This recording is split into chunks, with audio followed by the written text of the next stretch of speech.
શ્રી સ્વામિનારાયણ જેતલપુર ધામના રેવતી બળદેવજી હરિકૃષ્ણ મહારાજની પ્રાણ પ્રતિષ્ઠાના 200 વર્ષ નિમિત્તે ઐતિહાસિક ત્રિશતાબ્દી મહોત્સવની ભવ્યાતિ ભવ્ય ઉજવણીનું આયોજન કરવામાં આવ્યું. ભાવિ આચાર્ય પરમ પૂજ્ય 108 બ્રજેન્દ્ર પ્રસાદજી મહારાજના અધ્યક્ષે ત્રિશતાબ્દી પાટોત્સવની ધામધૂમથી ભવ્યાતિ ભવ્ય ઉજવણી કરવામાં આવશે.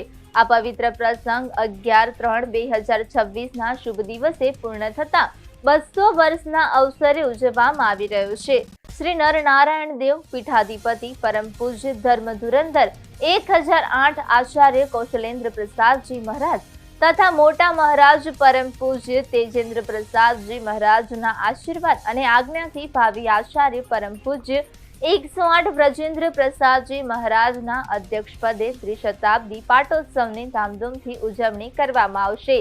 મહોત્સવના અવસરે સ્વાગત પ્રવચન આપતા ભાવિ આચાર્ય પરમ પૂજ્ય બ્રજેન્દ્ર પ્રસાદજી મહારાજે જણાવ્યું હતું કે જ્યારે જેતલપુર ધામમાં રેવતી બળદેવજી હરિકૃષ્ણ મહારાજની પ્રાણ પ્રતિષ્ઠાના 200 વર્ષ પૂર્ણ થઈ રહ્યા છે, ત્યારે રાષ્ટ્રીય સ્વયંસેવક સંઘના પણ 100 વર્ષ પૂર્ણ થવાનો અવસર છે, જે અત્યંત સૌભાગ્યપૂર્ણ બાબત છે. તેમણે જણાવ્યું કે જેતલપુર મંદિર અને રાષ્ટ્રીય સ્વયંસેવક સંઘ બંને હિન્દુત્વ પ્રત્યે જાગૃતિ ફેલાવવાનું અને સમગ્ર હિન્દુ સમાજને એક કરવાની દિશામાં કાર્યરત રહ્યા છે. આ કાર્યને આગળ વધારવા માટે સંતો અને હરિભક્તોએ મળીને પ્રયત્ન કરવો જરૂરી છે.